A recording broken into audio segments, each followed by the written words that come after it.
What's up, guys? Welcome back to Newswave. We have some interesting stuff to get into today. We actually get to talk about Scalebound a bit today. I know, I can't believe it myself. Somehow that game, or canceled game, made its way back into the news. We're going to talk a bit about E3 with Smash Bros. As Nintendo is doing something that I think is smart this year after a lot of complaints from last year. They also might be anticipating some of the, the amount of hype around their E3 booth, which is probably warranted. Now, before we get into some of the bigger stuff, let's go over some of the smaller stuff. If you have not already seen online, Battlefield 5, or Battlefield V, I guess, is getting its reveal. That's going to happen next week on the 23rd. So keep an eye out for that. I believe it's taking place at 4 p.m. Eastern Time, but just double check. EA and DICE have it all up on their website. I believe they also put it up on Twitter. There's a whole image you can check out, and they're going to be streaming it on pretty much everything. Twitch, YouTube, Mixer, but you can check it out, and they're going to be unveiling this. So yeah, Battlefield V, remember that we saw that screenshot a long time ago that was supposedly a leak. It appears to be correct. That is happening, which is great. Another big reveal for first-person shooter fans that we generally expect every year is Call of Duty. That's taking place today. I believe it's this afternoon, actually. You can check it out. And they're going to have apparently a whole community event and show off Call of Duty Black Ops 4. I believe that's also being streamed on YouTube, or you can just go to their website, Black Ops 4 website, and you can watch it there as well. So big news for first-person shooter fans right now, which is great. Also, we did get a release date for Okami on the Nintendo Switch, the HD, Okami HD, that is happening. It's showing up August 9th. Now, they did say, this was on their Twitter, they did say that the eShop will also be updated closer to the release date, but no actual time when it's going to just kind of pop up on the eShop and you can go on there and preload and get set up. Also, of course, tonight, Inside Xbox Episode 3 is happening, 6:30 p.m. Eastern. We know State of Decay 2 is going to have some kind of feature set going on there, and then, according to them, they'll have other announcements and some breaking news. Maybe something gets announced because that's the last one before E3. Maybe they'll throw like a game out there or something, or maybe just more backwards compatibility. It could be a couple things. I mean, they seem to just announce 360 games whenever. So maybe they have something kind of in the wings for that episode, but we'll see. They have at least announced something new pretty much every episode. But guys, with all of the quick news out of the way, let's get started. So we know Super Smash Bros. Is going to be at E3. There's going to be a whole tournament around it. They've invited a bunch of pros, and I guess the idea is to show this game being played by the best players in the world to kind of showcase the event. It's going to be competitive. People enjoy watching that stuff, and we'll get to see a ton of stuff about the game that's launching later on this year. But of course, people who are going to E3, because it is open to the public, are going to want to play it instead of just watching it. And Nintendo is kind of figuring that this is going to be one of those maybe stampede moments. If you remember last year, there were a lot of videos of them opening doors and people just screaming into the convention center, running to all this stuff. People were saying long lines in the Nintendo booth, doing things like Mario Odyssey. Getting there took forever. Pretty much everything just took forever. So Nintendo figured,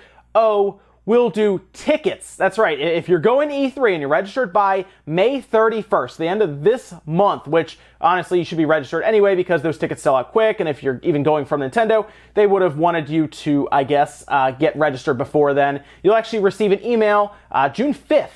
And the idea there is to pretty much figure out if you want to be in a competitive side of things, like to actually fight seriously against people, or if you're doing more casual play, maybe just kind of goofing off, messing around with items on and everything, I guess. You can do that as well. I guess you kind of check, what do you want to do? Do you want to do competitive, or do you want to just play around and just kind of get the feel for it? You can sign up for either, and then they will pretty much just cycle people in that way. It almost feels like they're not doing lines for that, I guess just because they figure it's going to be so crazy, but we'll see. Everything else, of course, is first come, first serve, and there'll be lines for all of their other games. It just seems like they're giving Smash Bros. Special treatment because that would probably be the longest line, and you'll probably be waiting in line forever. So I guess if you can just get a ticket and you know when you're going, you got the little number, I'm number 353. What are they right now? They're on number 100. Okay, I'll come back in an hour or two. That at least makes a lot of sense to do that. I actually kind of wish a lot of these different games would do that just to get organized, and you don't have to wait in line forever to do any of these games. You actually almost have a spot that you know that you're going to, but maybe the logistics would be just too much. But hey, they're going to try it with Smash Bros. We'll see how it goes. Next up, let's talk about the Vita. Of course, Sony's last handheld that we've seen from them. Doesn't appear they're doing much else right now with the handheld field, as their PS4 is so successful. They're pretty much on cruise control right now, even going into this E3 telling us everything for the most part, that's going to be there, leaving very little to our imagination, we'll say that, other than what's from third parties and maybe some kind of surprise, but nothing really, I guess, hidden coming from Sony.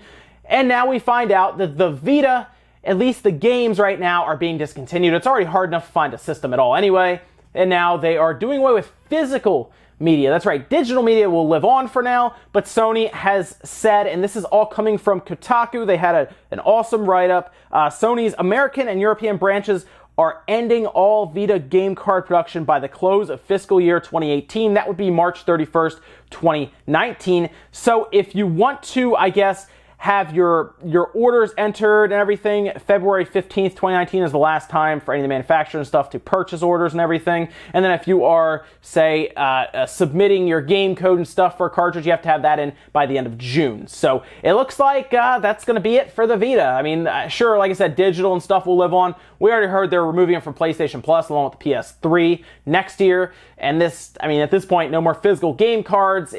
That's pretty much it for the Vita. That's the end. Now, the Vita, of course, had a lot of issues with its memory cards. I think that's the biggest thing, honestly, that hurt it. I don't even think it had to do with, they're taking home console games and trying to make them portable games because that's working with the Switch. Things like the memory cards. Man, the memory cards was such a roadblock for a lot of people. Even myself, I saw them and I'm like, wait, a 64 gigabyte card is how much?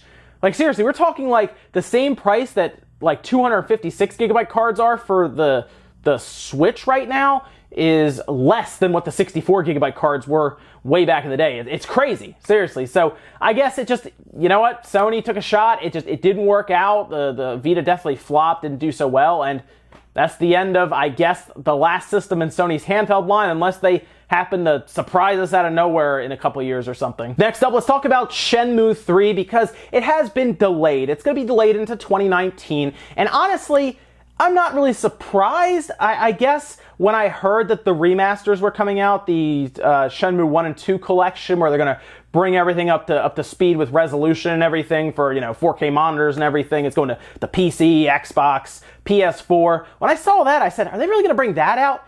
And then Shenmue 3 in the same year, probably within the same, 4 months maybe 3 months? Would they really do that? And it doesn't look like it. It looks like Shenmue 3 is being pushed to 2019. This was all detailed on Deep Silver's website where they say they're going to take more time to polish the product, which makes sense. And honestly, I say, sure, why not? Take your time because we have Shenmue 1 and 2 coming, and I feel like there's a lot of people who have not even experienced either of those, so giving people time to experience them, play back through them, even veterans of the series are going to play back through them anyway. They take a good bit of time to play through, and then that'll give some people some breathing room to then get ready for Shenmue 3. And honestly, my hype level and I guess my opinion of what's happening here with Shenmue 3, it remains, I guess, unchanged. Similar, actually, to the facial animations in their trailers. You know what? Ooh, yeah, you know what? Yeah, take as much time as you need for that. Next up, let's talk about the Media Create sales charts. These are, of course, the physical sales in Japan. They do this every single week. We actually get raw numbers, which is something we really don't get from anywhere else, to be honest. No one else reveals their numbers except for in Japan, and that's why we mostly always go over these. While it's not going to tell us where the numbers are everywhere, it at least gives us a bit of a trend for some games that come out, like Tropical Freeze that we saw, got pretty much attacked online, it tops the charts.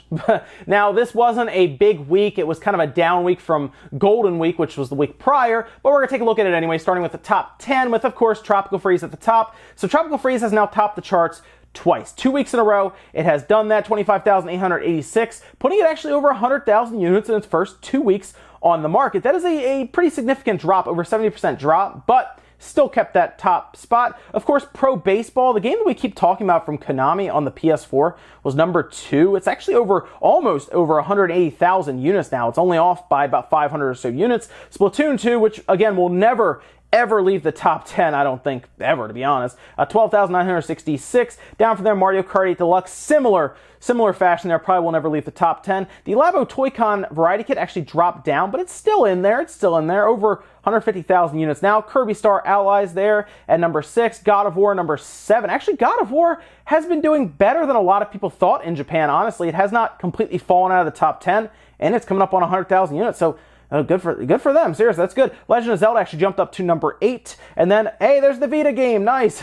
Something we probably won't see next year because there won't be any more physical cards. At number 9. And then Mario Odyssey rounding out the top 10. Moving over to hardware, again, you'll see a bit of a drop from last week with the Golden Week. Again, systems aren't cheap, and of course, people are probably still recovering from the previous week. The Switch at the top, 31,720. That is over 20,000 units dropped off, but the PS4 is in similar territory there, 17,688, much lower than last week. Pretty much everything here is much lower. Hey, except for the Xbox One, actually, that only dropped about 20 units. Wow, good stuff. The PS4, 17,688, 3DS, 6,354, and the PlayStation Vita, 2,229. So pretty much a standard, kind of a boring week, to be honest. The one thing that's interesting is the Switch is coming up on 1 million units for this year. It is tracking ahead of last year. However, of course, this also has January and February, something that last year did not have. However, this year may have things like Pokemon, and it's obviously having Smash Bros. So it's going to get very interesting towards the end of the year here to see what kind of spikes we get here, and I guess what kind of stock they can provide. That's, of course, going to be the question, because when Pokemon hits, it's over, right? When Smash Bros. Hit, it's over. Not to the degree of Pokemon. When Pokemon hit, that's it. Like, seriously, Japan will close down almost for that game. Otherwise, though, pretty standard week. Nothing really crazy. Nothing really that stands out. The fact that Tropical Freeze topped the charts with like 26,000 or so units is, that tells you it was a down week. And in our last bit of news, let's talk about Scalebound. I can't believe we're talking about this again, to be honest, but we are, because it seemed to come to a lot of people's attention that the page was accessible randomly. As far as I can tell, it's been up for actually a little while now because, well, we can check the reviews. That's right, there are reviews for some reason for Scalebound, which is obviously canceled, not out. It was canceled a little while back. Platinum Games and Microsoft Studios working together. I guess it fell through and they scrapped it. At least that's what we believe happens here. Well, see, the fact that the page is up gave people a lot of hope. And I guess the hope is that Microsoft is still keeping Scalebound around because they have someone either still working on it or they have plans to bring it back. I don't know if they actually do, though, but the fact that this page was found it went everywhere. People were talking about it like crazy. It appears to have been up since middle April, though, because one of the reviews is from like April 14th. So it's been there for some time. It's just no one's really noticed it. And of course, people reached out to Phil Spencer and Aaron Greenberg, and Aaron Greenberg actually replied saying, I'm gonna have some people look into it. This page was supposed to be hidden. He didn't say anything about it not supposed to be there. He's gonna have people look into it. As far as I can tell now, it's still up. So I don't know if it'll be down today. It'll be down tomorrow. We'll see. The hope right now that I see so many people talking about, is this an E3 reveal? I'm going to say no. I think this is honestly a mistake on their website, but I'd be lying to you if I wasn't hopeful. I will say that. Now, we obviously haven't played Scalebound. All we've done is seen some gameplay of it here and there, but I like the idea, and I do think it's a cool Japanese-style game that Microsoft could use right now and already has a cult following, even though it's not even out yet or has never come out. I don't know. It's weird. If they re-announced it and then people would probably freak out, and honestly, it would probably sell some copies in Japan even. So, I don't know. I would like to see it happen, and I would like to see it be a really cool E3 reveal. I just wouldn't put any money on it, is all I'll say. And ladies and gentlemen, that's going to do it for Newswave today. If you enjoyed this video, hit the like button, guys. Really helps out. If not, hit the dislike.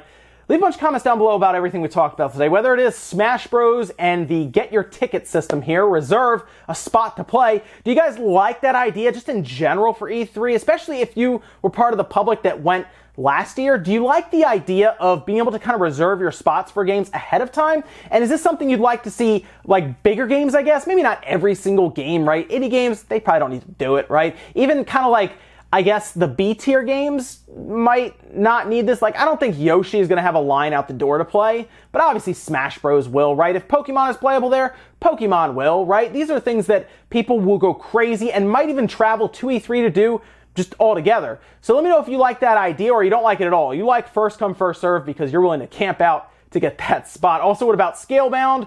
Is it possible, or is this just false hope? I'm really curious, and I'm actually curious to see if people actually care about Scalebound still, because I feel like people do, and I feel like people would actually get excited if this was announced. Also, what about Shenmue's delay? Are you okay with that? And then, of course, the Vita.